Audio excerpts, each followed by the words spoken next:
സുഹൃത്തുക്കളെ, സഹോദരങ്ങളെ, അപ്പോൾ ചിരിയാണ് വരുന്നത്.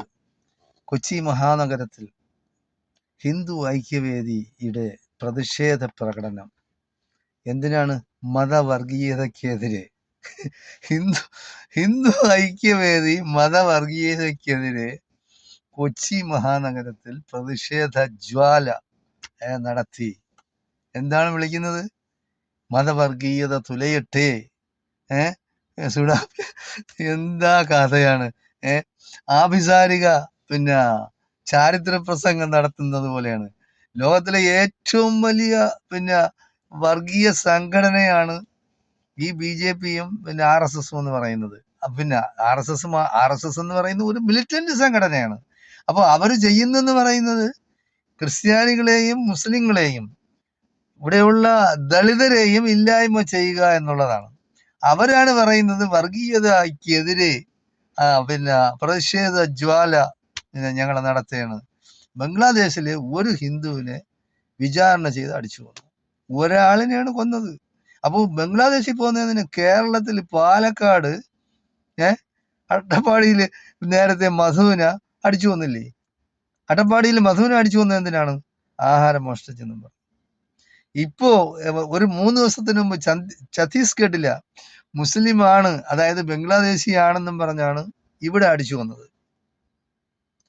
അപ്പൊ ബംഗ്ലാദേശിയെ ഇവിടെ അടിച്ചു കൊല്ലാം, പക്ഷേ ബംഗ്ലാദേശിലെ ഹിന്ദുവിനെ കൊല്ലാൻ പാടില്ലേ? അതെന്ത് നിയമമാണ്? ഇത് ഏത് കാട്ടുനീതിയാ? നിങ്ങൾക്ക് ആരെയും കൊല്ലാം, നിങ്ങളെ ആർക്കും കൊന്നൂടാ. അത് എവിടത്തെ ന്യായം, എവിടത്തെ നീതി? അപ്പോൾ ഇത് വിദ്വേഷ പരാമർശങ്ങളാണ്. ഒരു ചാനല് പുതിയ ഇതാണ്, ഹിന്ദു വിശ്വാസ്, കർമ്മ ന്യൂസ്, ജനൻ TV, ഇങ്ങനെ കുറേ കൃസംഗികളും സംഘികളുമായ ആൾക്കാർ നടത്തുന്ന ചാനലുകളുണ്ട്.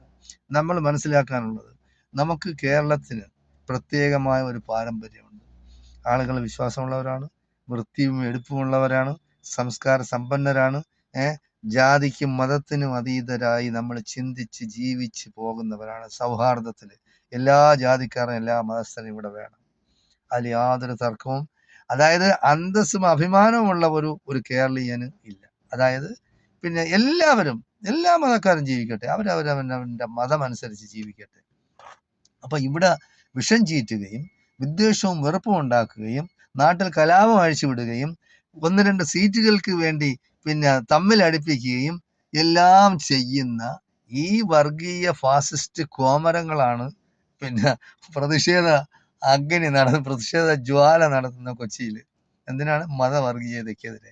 അപ്പൊ ചിരിക്കാതിരിക്കാൻ നോക്കൂ. എന്തായാലും ശരി, നമ്മൾ കർണാടകയെ കണ്ടുപിടിക്കണം, നമ്മൾ തമിഴ്നാടിനെ കണ്ടുപിടിക്കണം, ഇനിയിപ്പോ തെലങ്കാനയും കണ്ടുപിടിക്കണം. ഇവിടെ കേരളം ഇപ്പൊ ഭരിക്കുന്ന കഴിഞ്ഞ 10 വർഷമായിട്ട് പിണറായി സർക്കാരാണ്, ഒരു കമ്മ്യൂണിസ്റ്റ് ഗവൺമെന്റാണ്. കേരളത്തിലെ ആകെ ഒരു കമ്മ്യൂണിസ്റ്റ് സർക്കാരാണ്. പണ്ട് ത്രിപുരയിലും പശ്ചിമ ബംഗാളിലും ഉണ്ടായിരുന്നു. അപ്പോൾ കേരളത്തിലാണ് ഇനി അവശേഷിക്കുന്നത്. അപ്പോൾ ഈ കമ്മ്യൂണിസ്റ്റ് പാർട്ടി, രാഷ്ട്രീയ പാർട്ടികൾ, ഇടതുപക്ഷം കേരളത്തിൽ നിലനിൽക്കണമെന്ന് ആഗ്രഹിക്കുന്നത് കൊണ്ട് ഞാൻ പറയുകയാണ്, അത് അവരില് കമ്മ്യൂണിസ്റ്റുകാരായി തന്നെ നിലകൊള്ളണം. മുസ്ലിമായി നിലകൊള്ളണം, ഹിന്ദുവായി നിലകൊള്ളണം, ക്രിസ്ത്യാനിയായി ഇവിടെ ജീവിക്കണം. അപ്പൊ എല്ലാവരും സൗഹാർദ്ദത്തിലൂടെ കഴിയണം. രാഷ്ട്രീയം ഏതാവട്ടെ, കമ്മ്യൂണിസ്റ്റുകാരനും കോൺഗ്രസ്സുകാരനും CPI-കാരനും RSPക്കാരനും എല്ലാം ഇവിടെ വേണം. പക്ഷെ മതവർഗീയ പാർട്ടികളെ ഇവിടെ നിന്ന് നമുക്ക് ഇല്ലാതാക്കണം. അതാണ് വേണ്ടത്. അതിന് വിദ്വേഷവും വെറുപ്പും പ്രചരിപ്പിക്കുന്ന ചാനലുകളായിരുന്നാലും രാഷ്ട്രീയ പാർട്ടികൾ എന്നുള്ള വ്യാജേന അങ്ങനെ വിഷം തുപ്പുന്ന ആ പാർട്ടികളെയും നമ്മൾ നിരോധിക്കണം. അതിനെ വെറുക്കണം. നമ്മൾ കേരള സമൂഹം എന്ന് പറയുന്നത് അങ്ങനെയാണ്, ഇതുവരെ അങ്ങനെ ആയിരുന്നു, അങ്ങനെ തന്നെ ഇനിയും പോകണം മുന്നോട്ട്. നമ്മുടെ കേരളത്തിന് വിഭജിക്കാനോ ഇവിടെ ഛിന്ന ഭിന്നമാക്കാനോ ഇവിടെ മതസൗഹാർദ്ദം ഇല്ലാതാക്കാനോ ശ്രമിക്കുന്ന ആരെയും നമ്മൾ ഒറ്റപ്പെടുത്തണം. വേണ്ടതെന്ന് പറയുന്ന ആന്റി ഹേറ്റ് ബിൽ, അതായത് വിദ്വേഷവും വെറുപ്പും പ്രചരിപ്പിക്കുന്നവർക്കെതിരെ, വിഷം ചീറ്റുന്നവർക്കെതിരെ പുതിയ നിയമം കർണാടകയിൽ കൊണ്ടുവന്നു. അത് പാസ്സാക്കി, നിയമസഭ പാസ്സാക്കി. അതിപ്പോൾ നിയമമായി. 10 വർഷം വരെ തടവ് കിട്ടുന്ന നിയമമാണ്. ഇങ്ങനെ ഇത് ലംഘിക്കുന്നവർ, അതായത് വിദ്വേഷവും വെറുപ്പും പ്രചരിപ്പിക്കുന്നവരെ നിർബന്ധമായിട്ടും ജയിലിലാക്കണം. അപ്പോൾ 1-2 പേര് ജയിലിലാകുമ്പോൾ അവർ താനെ പഠിച്ചോളും. വെറുപ്പും വിദ്വേഷവും പുറത്തുന്നവരെ ജയിലിലാക്കുന്ന മാത്രമല്ല, അപ്പൊ 10 വർഷമൊക്കെ ജയിലിൽ കിടന്നു കഴിഞ്ഞാൽ പിന്നെ അവനൊരു സർക്കാർ ജോലിയൊന്നും കിട്ടില്ല.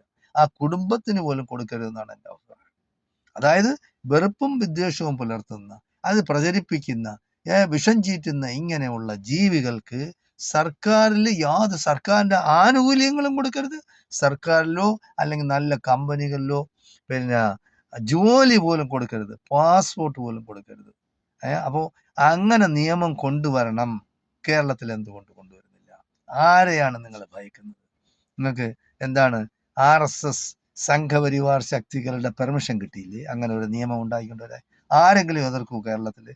കേരള നിയമസഭയിൽ അങ്ങനെ ഒരു നിയമം കൊണ്ടുവന്നാൽ എതിർക്കുന്ന ഏതെങ്കിലും ഒരു വ്യക്തി ഉണ്ടാവില്ല. കാരണം RSS സംഘപരിവാർ ശക്തികൾ ഒരു മെമ്പർ പോലും ഇല്ല. 140 സീറ്റും മതസൗഹാർദ്ദം വിളിച്ചു പറയുന്നവരാണ്. ഇപ്പൊ കുറച്ചെങ്കിലും വർഗീയത പറയുന്ന കുറച്ച് കമ്മ്യൂണിസ്റ്റുകാരുണ്ട്, ഇല്ല എന്ന് പറയാൻ ഒക്കില്ല. അവർ സ്വന്തം താല്പര്യങ്ങളും BJP ഒന്ന് മൂട് താങ്ങാനും വേണ്ടി അവരുടെ സ്വന്തം താല്പര്യം, സ്വകാര്യ താല്പര്യങ്ങൾ, സ്വകാര്യ ലാഭത്തിന് വേണ്ടി ചില കേസുകളിൽ നിന്നും അതിൽ നിന്നും ഊരി വരാൻ വേണ്ടി ചെയ്യുന്ന ഒരു പ്രവൃത്തിയല്ലാതെ അന്തസ്സും അഭിമാനവുമുള്ള ഒരു കേരളീയനും നല്ല തന്തയ്ക്ക് പിറന്ന ആരും ഇതിനെ എതിർക്കൂല. അങ്ങനെ ഒരു ആന്റി ഹേറ്റ് ബിൽ കൊണ്ടുവരണം, നിർബന്ധമാണ്.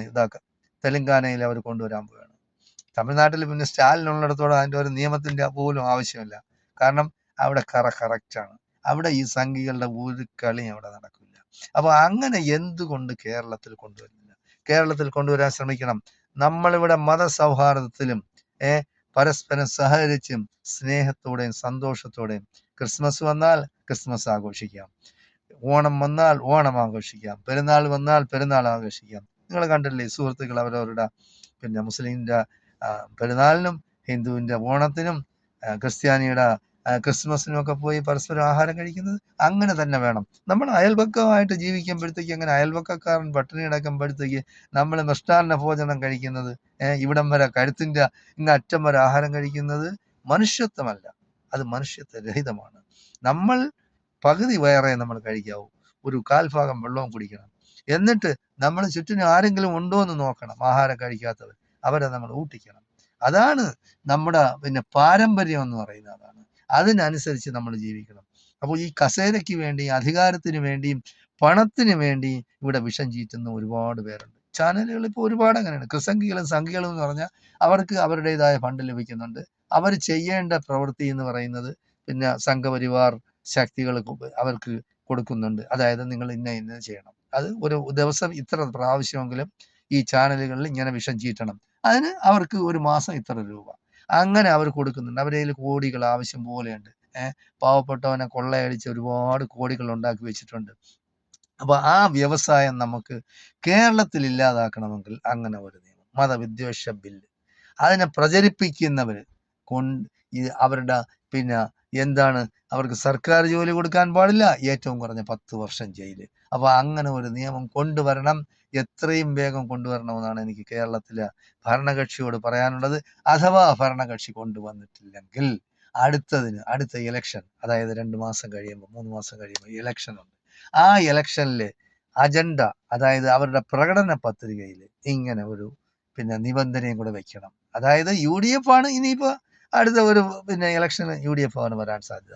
ഇടതുപക്ഷം കൊണ്ടുവന്നിട്ടില്ല, ഈ 2-2.5 മാസത്തിനകം വെച്ച് കൊണ്ടുവന്നിട്ടില്ല, UDF കൊണ്ടുവരും എന്ന് പ്രകടന പത്രികയിൽ പറയാൻ ധൈര്യം കാണിക്കണം. അങ്ങനെ നിയമം കൊണ്ടുവരണം.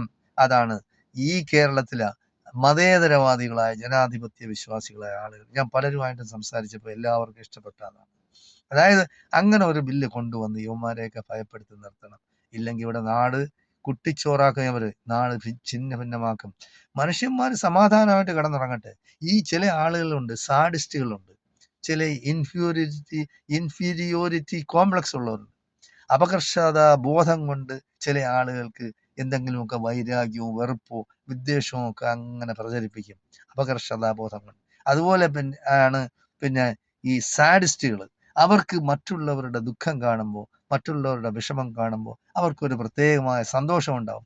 അപ്പൊ സാഡിസ്റ്റ്, ഇതൊക്കെ ഒരു സൈസ് രോഗങ്ങളാണ്. അപ്പൊ ഇവരെ ചെയ്യേണ്ടതെന്ന് പറയുന്നത് ഇവരുടെയൊക്കെ മാനസിക രോഗമാണ്, മനോരോഗമാണ്. ഇവരെ എന്ന് പറയുന്നത് സൈക്യാട്രിസ്റ്റിനെ കാണിച്ച് അതിന്റെ ചികിത്സ ചെയ്യുകയാണ് ചെയ്യാറുള്ളത്. അപ്പോൾ ഇതില്ലെങ്കിൽ ഇവർ സമൂഹത്തിൽ ഈ രോഗം പടർത്തും. ഇതൊരു സൈസ് ക്യാൻസർ പോലെയാണ്. ആ ഭാഗം പിന്നെ കണ്ടിച്ചു കളയേണ്ടി വരും. അപ്പൊ അതുകൊണ്ട് കേരള സർക്കാർ, പിണറായി വിജയൻ ഒരു നല്ല കമ്മ്യൂണിസ്റ്റ് ആയിരുന്നു നേരത്തെ. എനിക്ക് വളരെ ഇഷ്ടപ്പെട്ട ഒരു വ്യക്തിയായിരുന്നു.